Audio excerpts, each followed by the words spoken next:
The grandmother appeared barefoot at her granddaughter's graduation. Immediately, everyone looked at her with contempt. As soon as she saw that scene, the granddaughter took the microphone, and what she said made everyone cry. In a humble neighborhood, the vegetable stand of Donna Marie, a 68-year-old woman, was a family meeting point. While Marie was arranging the lettuce, Camy, her 18-year-old granddaughter, came over with a pile of carrots.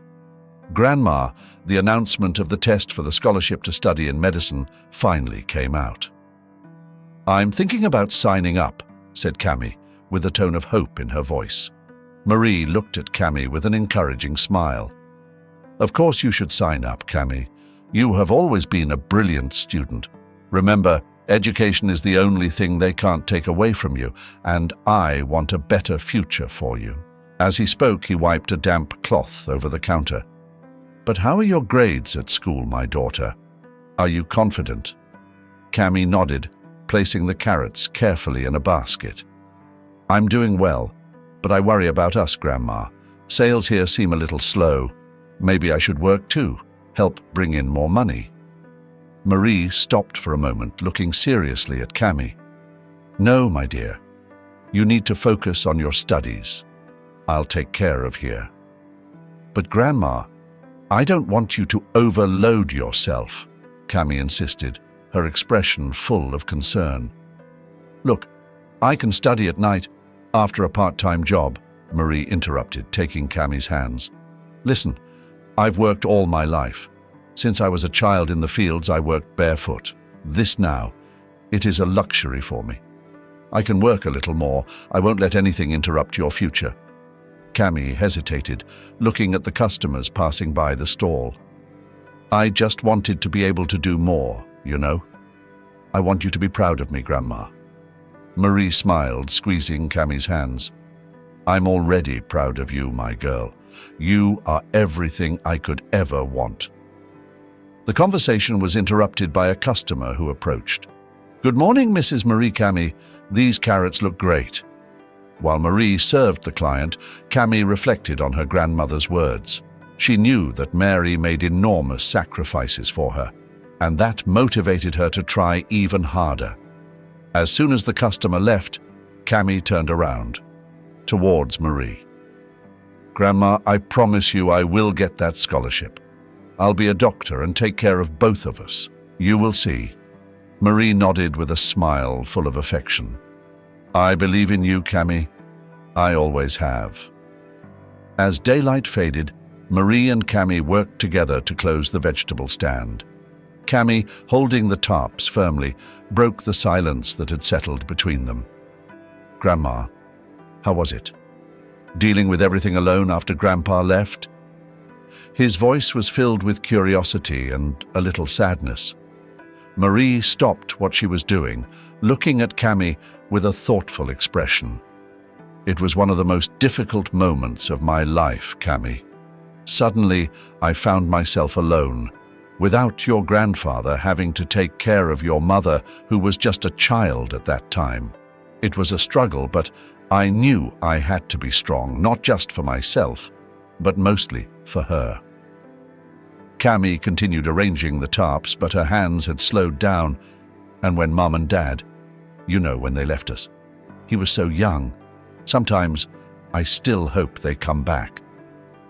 The words came out almost as a whisper, and Marie could feel the pain in every syllable. He approached Camy, placing a loving hand on her shoulder. "I know, my dear, and I mourn that loss every day. You were so attached to them. But you have always been so resilient, even at that age. And I have always been here to support you, to protect you." Camy stopped completely in what she was doing and turned to Marie.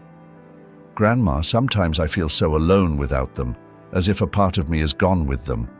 But you have always been my rock, my safe haven. I never had to worry about anything because you were here." Camy's eyes were filled with tears, but there was a strength in them, a recognition of her grandmother's strength and sacrifice. Marie, in turn, felt a lump in her throat. "You are the reason I keep going, Camy." You brought light to my life in a time of darkness. I promised myself that I would do anything to see you happy and fulfilled. That's why I want you to just study and don't worry about working now." The neighboring shops were already empty, and the silence that followed was interrupted only by the soft sound of tarps being folded. "You know, Grandma, I've always admired your strength. You never gave up, even when things seemed impossible, and that inspires me to never give up on my dreams of being a doctor," Camy said with a firmer voice, reflecting her renewed determination. Marie smiled, tears of pride in her eyes. "Your mother also had that dream, you know? She wanted to be a doctor. I would have been so happy to see you follow that path by doing what she couldn't. Sometimes when I'm studying, I feel like she's here with me, encouraging me," Camy confessed, her voice choked with emotion. "And I know that somehow she is watching you and is proud of everything you are working to achieve," Marie responded with conviction. As they finished closing the stall, Camy reflected on her grandmother's words. "Grandma, I will make it. I will become a doctor, not only for me but for you, for Mum, for our family. I promise." Marie, now with a distant look but full of love, nodded.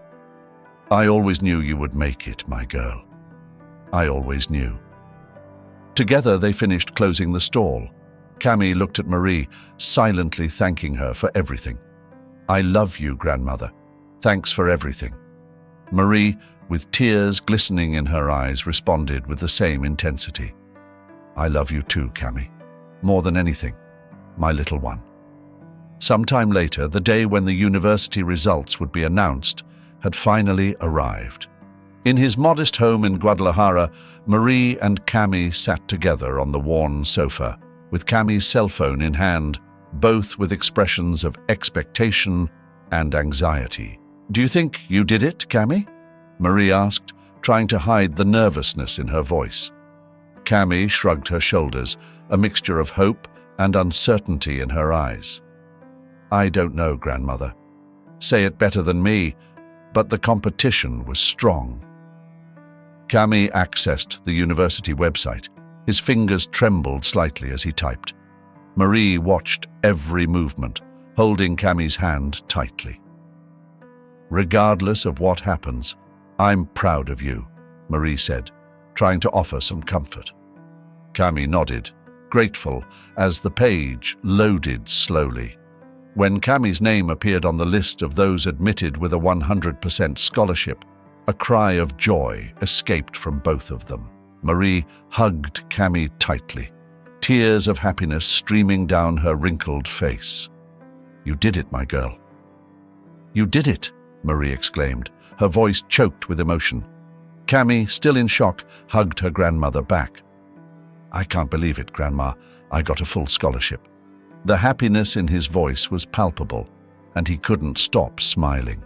Marie moved away a little, looking at Camy with a mixture of pride and admiration. "You have made our dream come true, Camy, the dream of our entire family." Wiping away her tears, Marie began to talk about her past. "You know, I barely had the opportunity to study. I spent most of my life working. I barely know how to read. I learned because a cousin of mine taught me when I was young." Camy listened attentively, holding her grandmother's hands. But now, I will be able to say that I have a doctor granddaughter. You are opening the doors to a future I could never imagine." Camy, excited, squeezed Marie's hands. "Grandma, all this is thanks to you. You worked so hard. You sacrificed so much for me.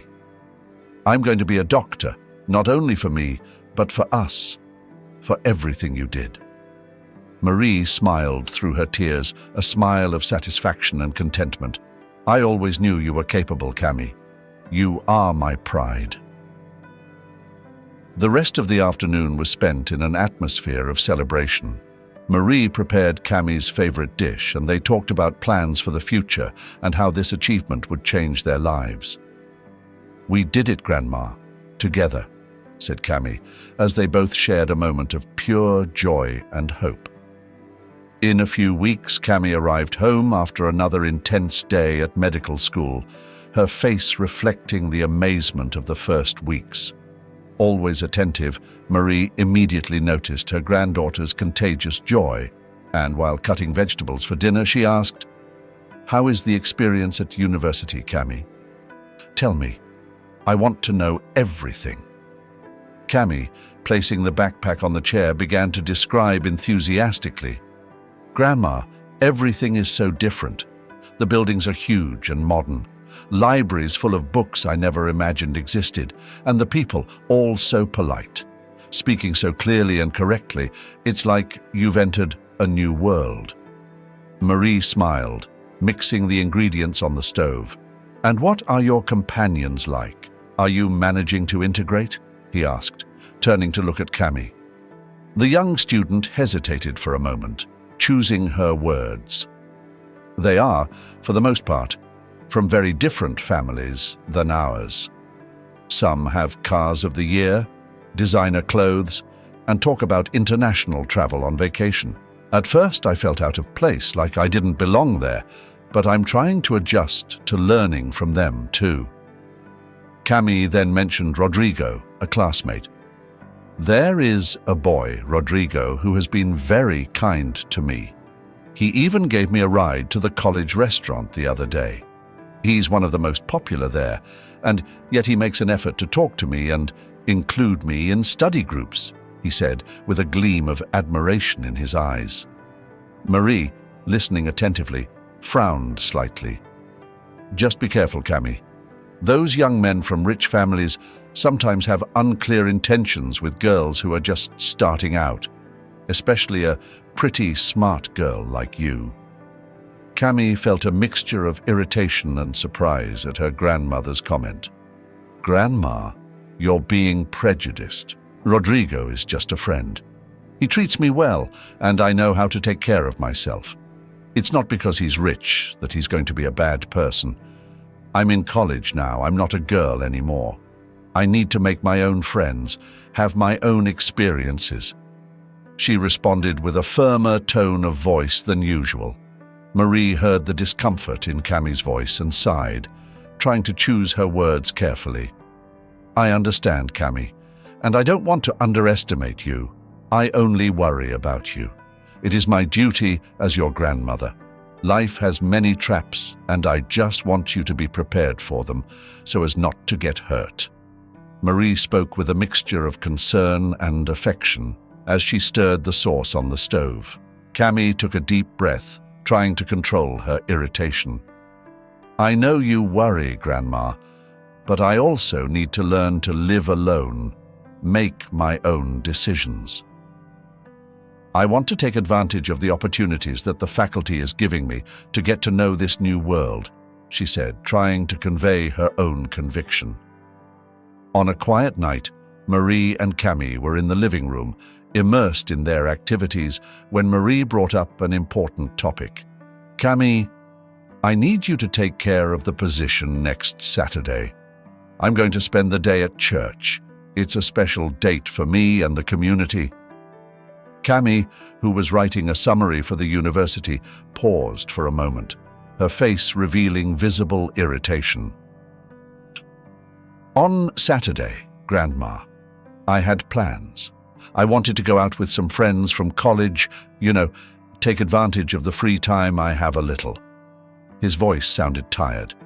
Marie felt a pang of worry and responded with soft firmness in her voice.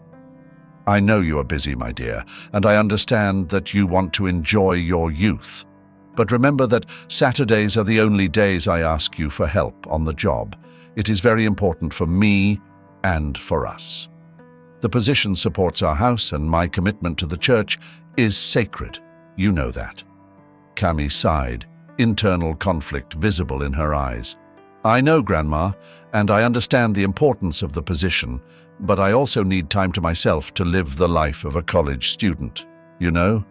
I'm starting to enjoy another part of life." Marie looked at her granddaughter with a mixture of sadness and understanding. "Camy, Since you started university, I notice that things are changing. You have always been such a present granddaughter, such a companion. I understand that college brings new experiences, but I feel like I'm losing my little girl. I feel like you left me behind."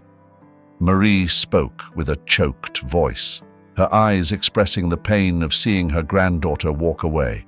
Camy, now clearly irritated by the conversation, responded with a harsher tone than she intended. "Grandma, I'm growing, changing. It's natural. I can't stay here trapped in poverty forever. I had plans for Saturday, plans with Rodrigo, but since you insist so much, I'm canceling them. I will stay at the position." Her expression showed a mixture of frustration and discontent, an attitude that Marie had never seen in her granddaughter. Trying to ease the tension, Marie tried to change the subject. "That Rodrigo seems to be very present in your life lately. Is this friendship turning into something more?" he asked, trying to hide his concern. Camy responded quickly, her voice thick with defensiveness. "No, grandmother. It's nothing like that. Rodrigo is just a friend, and he is being very limiting, trying to see things where there are none. I just want to live my life beyond this limited neighborhood. Why can't you understand that?" Marie was shocked by Camy's response. "I only care about you, Camy. I always have. Since you were little, I have been by your side, supporting you, taking care of you. I never wanted to limit you. I just want you to be happy and safe." Her voice trembled, a mixture of sadness and surprise at hearing such harsh words from her granddaughter. The tension between them was palpable, a clear indication that times were changing and that the relationship between them would face new challenges. That Saturday, Marie was in the kitchen of the local church, surrounded by her dedicated friends. They lovingly prepared meals for the needy people in the community. The aroma of spices mixed with the sound of laughter and conversations about the charity project. "I'm so happy that our little project is making a big difference for so many people," Marie said, as she expertly cut vegetables. "It's true," replied one of the friends. "Every Saturday we see more faces, and each one of them tells a different story. It is gratifying to know that we are helping to ease their burden a little." While they were talking, a neighbor and friend of Marie, Anna, visibly upset, abruptly entered the kitchen, interrupting the warm atmosphere. "Marie, you need to come right now. They sent me to tell you that something happened at your position." The woman was panting, her words coming out hurried and panicked. Marie, surprised and alarmed, immediately stopped what she was doing. "What happened? What happened to the position?" she asked, her heart starting to beat faster, a feeling of unease growing inside her. "They said that two men with helmets, they robbed the vegetable stand," the neighbor managed to say, panting. Marie felt as if the ground had disappeared beneath her feet. "Camy, she is there today, taking care of the stall. Is she okay?" The concern in his voice was palpable. The thought that something had happened to her granddaughter filled her heart with terror. The neighbor shook her head and showed her uncertainty. "I don't know, Marie. I just heard about the robbery and came running to tell you. Come on, we have to go there now. We have to call the police." Without hesitation, Marie grabbed her bag and ran out of the church, closely followed by the neighbor. His only thought was to find Camy, make sure she was safe. The streets of Guadalajara passed quickly as Marie ran, her heart beating in her chest like a drum. She barely noticed people moving away as she watched her run, her mind focused solely on her granddaughter. "Please be okay." He prayed silently, tears beginning to form in his eyes. The neighbor, trying to keep up, tried to offer words of comfort. "We will find her, Marie. Camy is smart. She must have hidden." As she approached the market, Marie saw the crowd of neighboring shop owners near where her stall was. His heart tightened even more, fear growing with every step he took. "Camy! "Camy!" he shouted, trying to make his way through the crowd. The expressions of the people around were worried and curious. Marie struggled to reach the stall, pushing through the people, her breathing heavy. When Marie entered the vegetable stand, the scene was one of devastation. I would believe what I saw. The vegetables that she carefully selected and displayed every morning were now scattered on the ground, trampled and abandoned. The money box where they kept the fruits of the day's hard work was open and empty, a cruel reminder of what had been lost. Marie felt a mixture of panic and disbelief.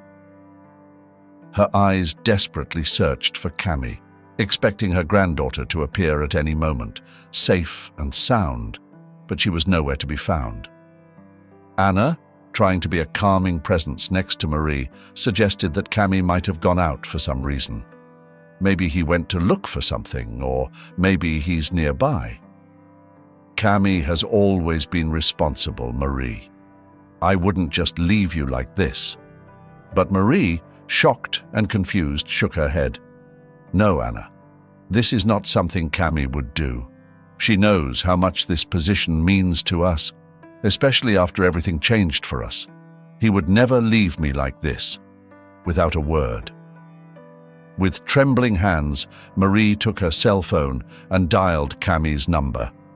The phone rang, each ring an eternity to Marie's anguished heart. When Camy finally answered, Marie felt a wave of relief, quickly replaced by confusion and fear. "Camy, my God, where are you?" Marie's voice trembled, filled with emotion and concern. On the other end of the line, Camy's response was cold, distant. "I'm on the job, Grandma. What do you want? Did something happen at the church?" Camy's words seemed out of step with the reality that Marie was experiencing. "No, you're not here. I'm at the post right now and it's a mess. Did they rob the position, Camy? Why did you leave everything like this?" There was a pause on the other end of the line. Then Camy responded, her voice filled with a coldness that Marie had never heard before. "I already told you, Grandma.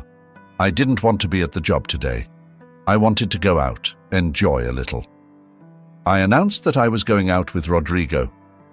I'm with him now. He said he would pick me up and then drop me off before you got back. It wasn't going to be any problem." Camy's words sounded disconnected to Marie, who was still trying to process the situation. Marie felt her heart break. "But Camy, did you leave the position open, unprotected? They have stolen. How could you do this? You were always my companion, my faithful assistant. How could you abandon me like this?" Marie's voice was filled with pain and disbelief. Camy, on the other side, responded with a harshness that cut like a knife. "I told you, Grandma, I don't want to deal with this right now. You and your dramas? That's very poor. Rodrigo is right. We'll talk later." And before Marie could respond, Camy hung up the phone. Marie remained motionless, the phone still pressed to her ear, as tears flowed for his face. I felt a mix of shock, sadness, and a deep sense of betrayal. Marie struggled to understand Camy's actions and words and the influence of this Rodrigo. At that critical moment at the vegetable stand, with the tumult of the robbery still evident around her and the conversation with Camy, Marie began to feel an overwhelming pressure in her chest. His breathing was becoming increasingly difficult. He leaned on the messy countertop, trying to keep his balance. "Anna, I don't feel well," he said, his voice trembling with fear and anguish. "My high blood pressure, I always had to take care of that, and now with all this happening, I don't know if I can handle it." Anna, with an expression of growing concern, held Marie's arm, trying to offer some support. "You need to calm down, Marie. Let's sit down a little. You can't let this affect you so much."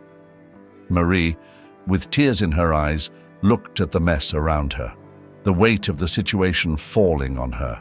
"I dedicated my life to this position, to Camy. And now, look what happened. My granddaughter, whom I raised with so much love and affection, treats me this way. Not even in my worst nightmares could I have imagined being treated like this by Camy. Marie's voice was full of pain and despair. Anna, trying to be a support for her friend, responded firmly. Marie, you are a strong woman. You have already been through so much. You endured the sun, working on plantations and without shoes. Don't let Camy's attitude now destroy everything you've built.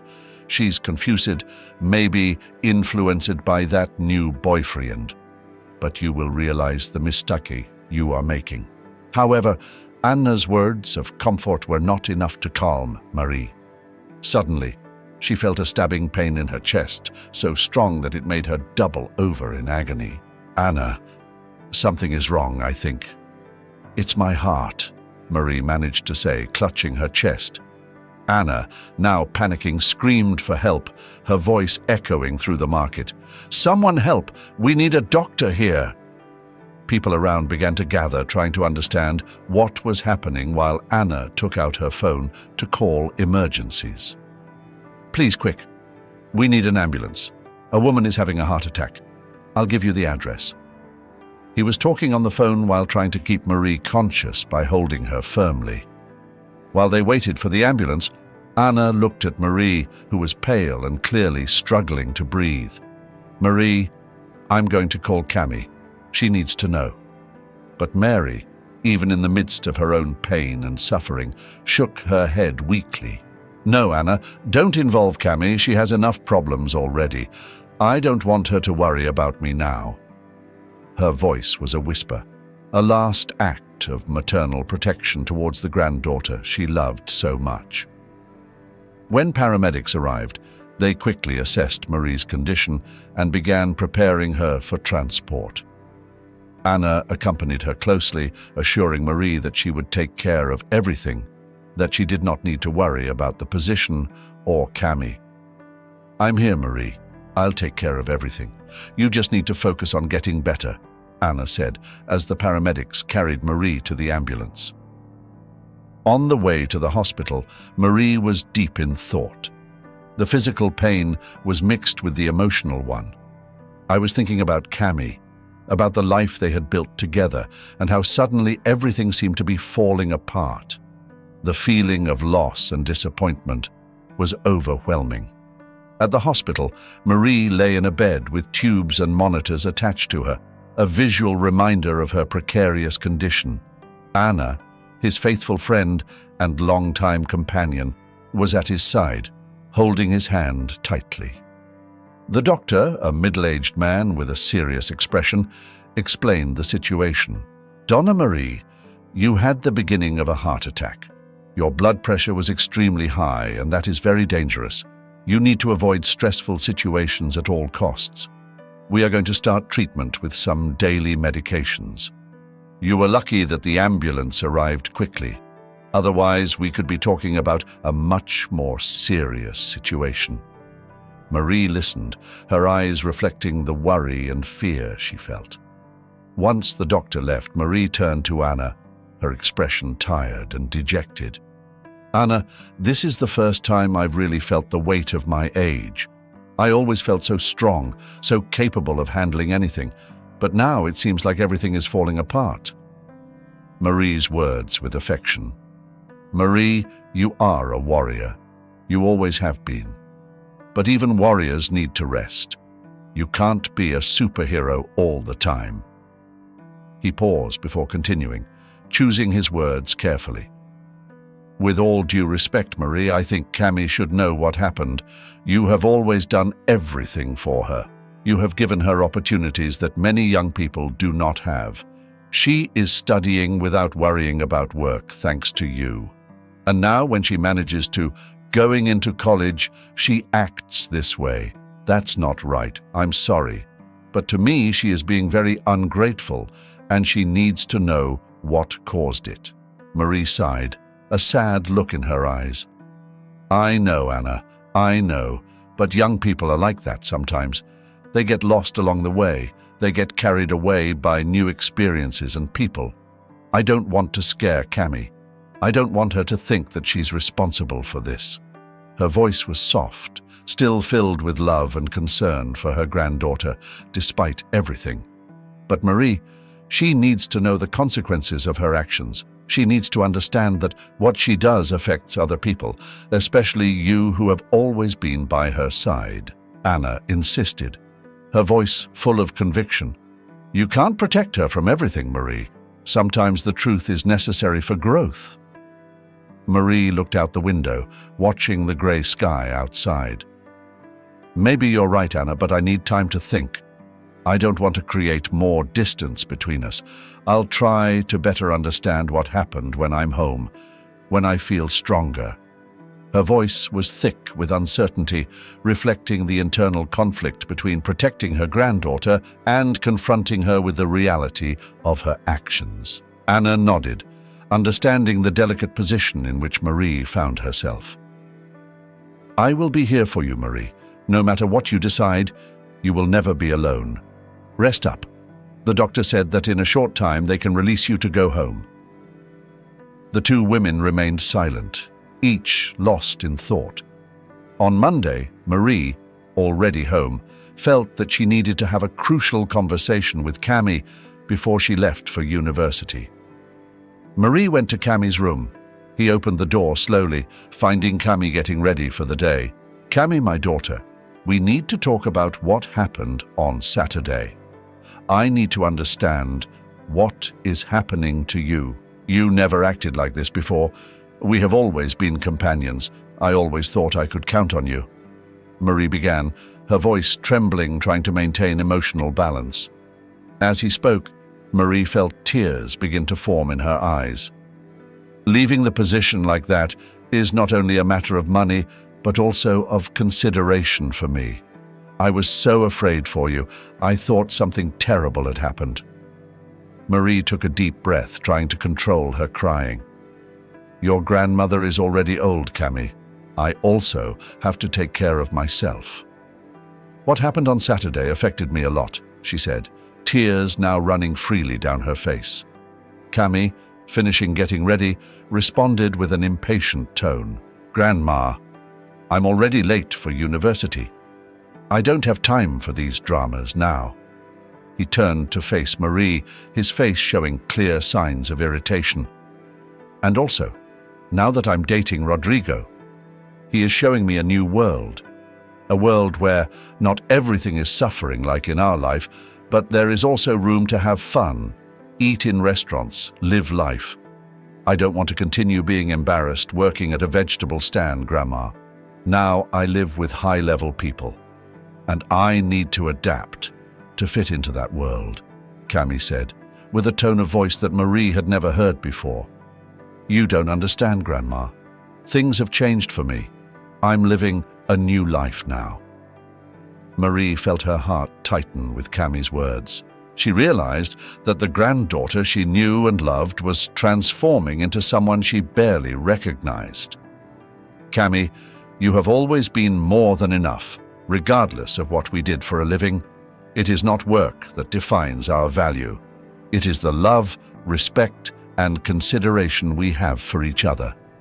And working in the position was never a source of shame. It was our livelihood, the way I found to ensure your future, to give you an education, Marie said, her voice full of emotion. Marie, still trying to reach some understanding with Camy, cautiously asked about Rodrigo. Camy, this Rodrigo is a good boy. He has good intentions with you.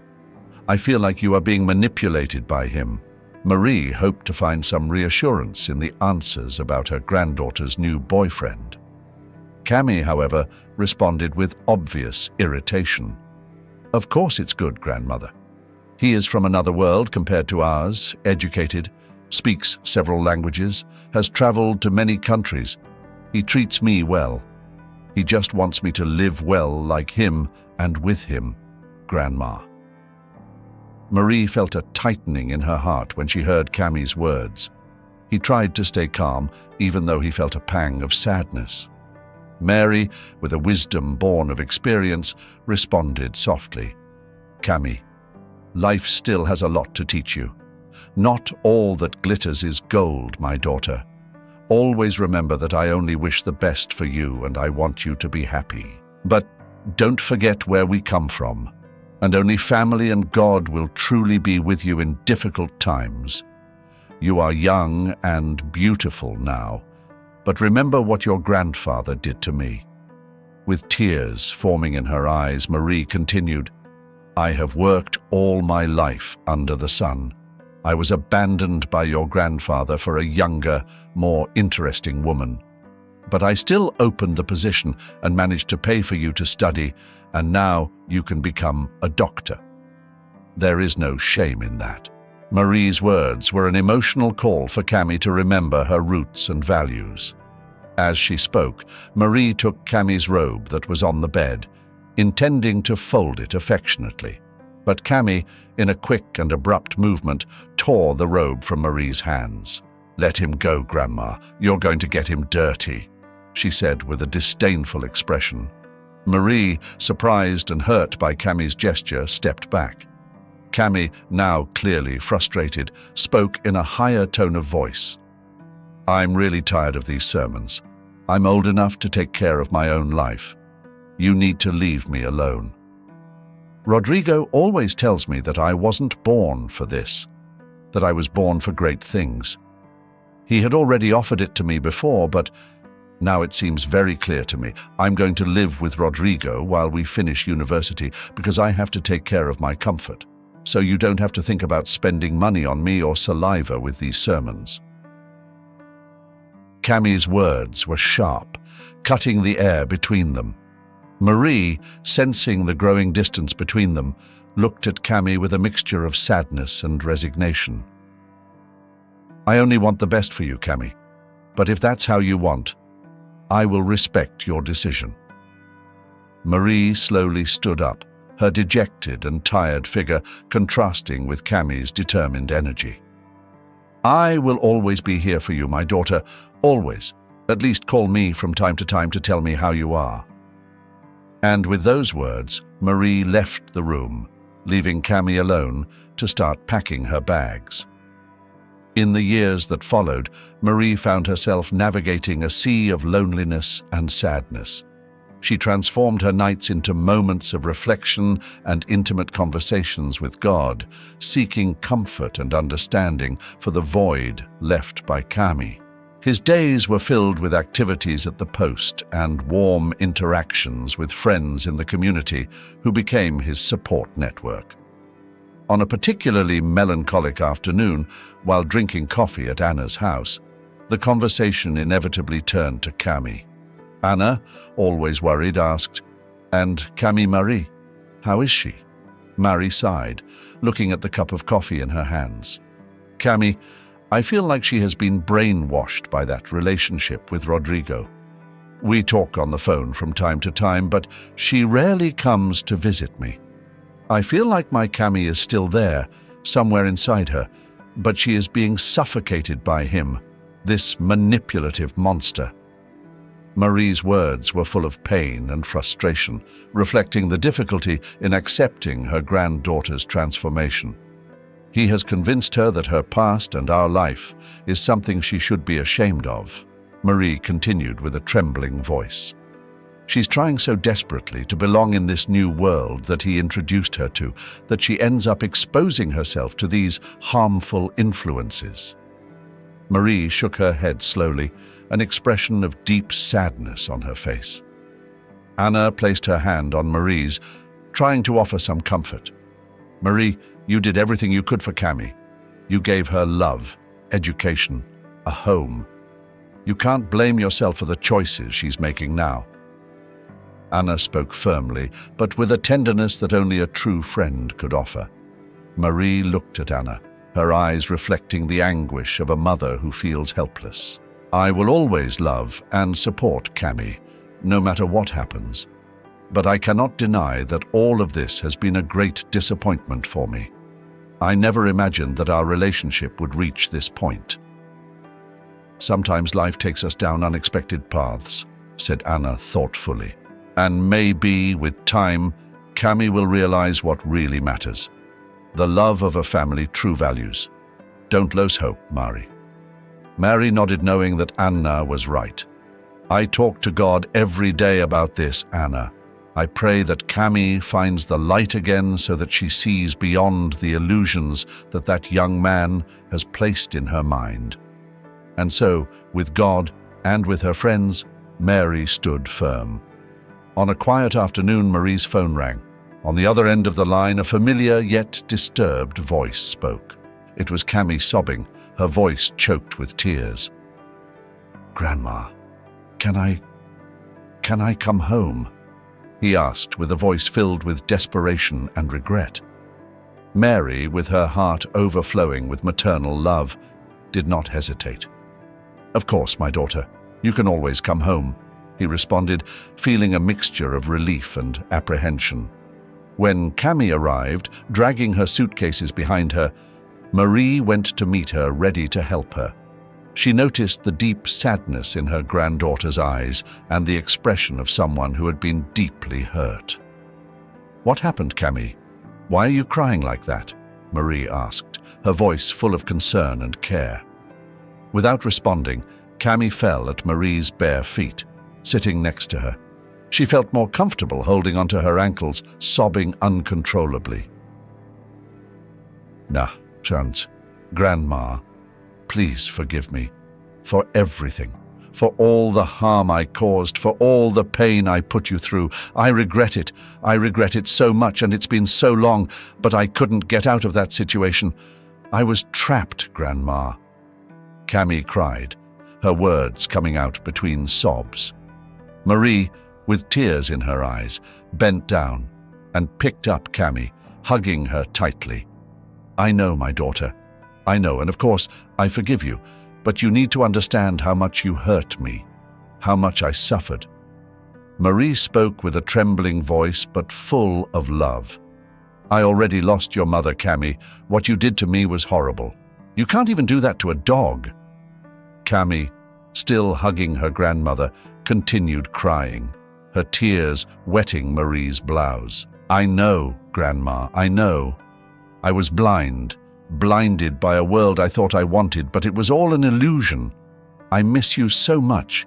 I miss our life together." His words were a sea of regret and pain. "Will you find a place in your heart to truly forgive me, Grandmother?" Camy asked, looking into Marie's eyes, looking for some guarantee of redemption. Mary, with an expression of compassion and wisdom, responded, "I will take you back, Camy, and I will find a place in my heart to forgive you, because that is what God taught me. But you need to know and never forget how much suffering you caused me." The two remained embraced for a long time, the silence around them only interrupted by Camy's sobs. Marie knew that the road ahead would not be easy, that there would be scars to heal and trusts to rebuild. Sitting in the living room, Marie and Camy finally found space for a calmer and deeper conversation. Camy, with her eyes still red from crying, hesitated for a moment before sharing another piece of news with Marie. "Grandma, I'm pregnant," she revealed, with a low voice, almost a whisper. Marie, surprised by the revelation, waited in silence for Camy to continue. "When I told Rodrigo and his family, they wanted me to abort the baby. They said that a child would hinder his future," Camy said, the words coming out with difficulty, full of pain and disappointment. Marie approached Camy and hugged her tightly. "We will take care of that life that is growing inside you, my daughter. You're about to finish college. You don't need those soulless vampires. They will receive what they deserve, each in their own time." Camy collapsed in tears again into Marie's arms. "I don't deserve you to be so understanding of me, Grandma, after everything I've done." The guilt in her voice was palpable, every word loaded with regret.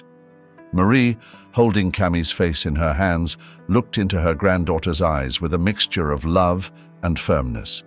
"Now, I am not only being understanding with my great-grandson, the grandson of my beloved daughter who is in your womb." Marie's words brought a new perspective to Camy, who began to understand the depth and complexity of her grandmother's love. I'm going to be a mother, grandmother. And I'm so scared, Camy confessed, her voice trembling. Marie hugged her again, offering the comfort that only a mother knows how to give. You will not be alone on this journey, Camy. I will be here with you every step of the way. They spent hours talking, Marie sharing her wisdom and experience, while Camy listened attentively, absorbing every word. It was a moment of learning, healing, and strengthening the bond between them. You will be an incredible mother, Camy, and that baby will have the love of both of us, said Marie, smiling through her tears. Camy, feeling a thread of hope weaving through her pain, looked at Marie with new respect and admiration. I want to be a good mother, Grandma. I want to be like you have been to me, strong, loving, determined. And I never want to put myself in the position I was in again. I promise you that forever. Marie nodded with pride in her eyes. On the day of Camy's graduation, a whirlwind of emotions filled Marie's house. As they prepared for the big event, Marie felt a growing reluctance. She looked at Camy, radiant in her graduation gown, and said excitedly, "Camy, I'm afraid to go to your graduation. I don't want you to be embarrassed because of me." Camy, upon hearing her grandmother's words, stopped what she was doing and approached with a look of surprise and affection. "Embarrass you? Grandma, that's impossible. After everything I've been through, I've learned that there's nothing greater than the pride I feel in you. You're the reason I'm graduating today." Marie smiled, but there was still a shadow of doubt in her eyes. "It's just that these shoes are bothering me. Do you know I have a problem with shoes?" Marie confessed. Camy, understanding her grandmother's discomfort, suggested with a gentle smile, "So you prefer to go without shoes? I want you to be comfortable, Grandma. This day is as much yours as it is mine. I will be by your side no matter what others may think." Marie was moved by Camy's offer and by the sincerity in her eyes. "You really wouldn't mind? You want to go shoeless to an event like this?" She was still hesitant, but Camy's willingness to support her warmed her heart.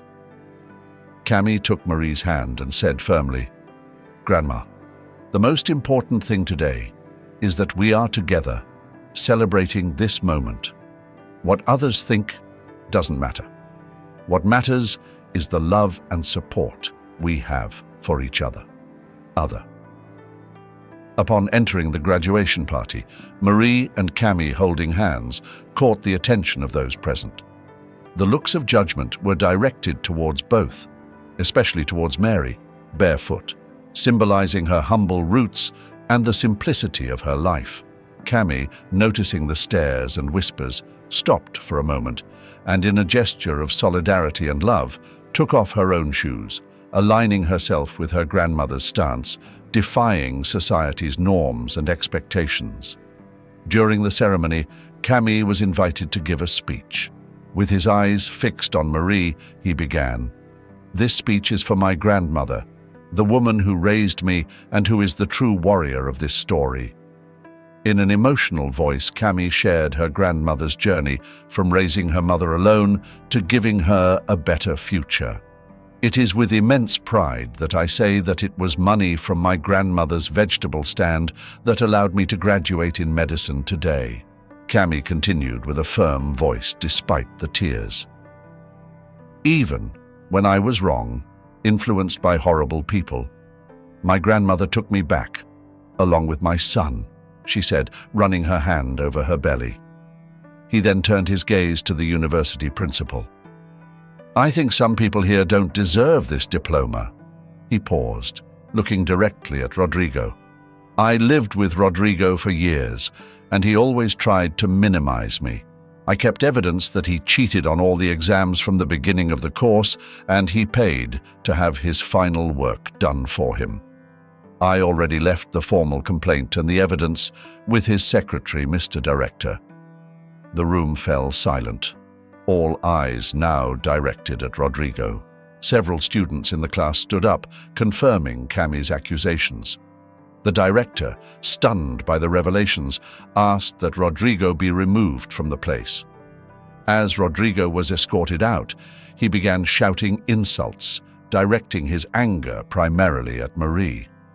Marie, who until then had observed the scene with a mixture of surprise and pride at her granddaughter's bravery, remained calm and dignified. Mary, with a strength and dignity that came from a life of struggle and conquest, walked barefoot towards him, took a cup of drink from the table, and threw it in his face. "You will never be the father of my great-grandson, and God will repay all the suffering you have caused to others." Camy ran to her grandmother's side. "Not all the money in the world can buy the dignity that my grandmother has, something that you and your family will never have. And don't think that during these years I have not heard where all your family's money comes from corruption schemes and illicit sales. Everything I saw, the police will know," Camy said, defending Marie while the guards removed Rodrigo. Now silenced by the force of Camy's words and Marie's unwavering stance. The room erupted in applause, not only for the act of justice, but also for the recognition of Mary's strength and character. The rest of the night was a celebration not only of Camy's graduation, but also of the triumph of truth, integrity, and unconditional love. Marie, now surrounded by people who admired her for her strength, felt immense pride in Camy, and Camy, finally free from the shadows of the past, hugged her grandmother, knowing that together they were invincible. In the years that followed, Marie and Camy's lives became a journey of joy and achievement. Camy, now a dedicated mother and respected cardiac surgeon, had chosen her specialization inspired by her grandmother. Her son, a happy and loving boy, developed a special bond with his great-grandmother, filling the house with laughter and happiness. Marie, in a chapter of her life where peace and contentment reigned, enjoyed every moment with her family. During the housewarming party for the new house that Camy bought for Marie, an atmosphere of celebration and gratitude permeated the place. In a quiet moment at the party, Camy and Marie met Anna, Marie's lifelong friend. "Anna, I will never be able to thank you enough for everything you did for my grandmother, for being by her side when I wasn't," Camy said with an excited smile. Camy then revealed a surprise she had prepared for Anna. "I want you and your family to keep the vegetable stand. It's been out of business since I decided to retire my grandmother, and I can't think of anyone better to continue that. Legacy and the reform will be at my expense." Anna, visibly moved, hugged Marie and Camy. "I don't know what to say, Camy. This is an incredible gift. I will take care of the position with all the love and dedication." The conversation turned to the past, and Anna mentioned something she had recently heard. "And Marie, did you know that Rodrigo's entire family was arrested thanks to Camy's complaint? I always knew that she was a good person, that she had a pure heart." Marie felt a gleam of pride in her eyes. "I always knew that Camy would find her way back. She is strong, brave, and above all, a person of integrity." Marie looked at Camy. "I'm sure your mother is looking down on us, proud of the woman you've become and how you're raising your son with respect and humility." As the party continued, Marie sat quietly, watching her family and friends celebrate together. I felt a deep peace, a sense of fulfillment and gratitude. Her life, marked by challenges and struggles, was now a testament to the power of resilience, love, and faith. If you liked this story, I invite you to give it a like and subscribe to the channel. Your support inspires us to continue sharing exciting stories almost every day.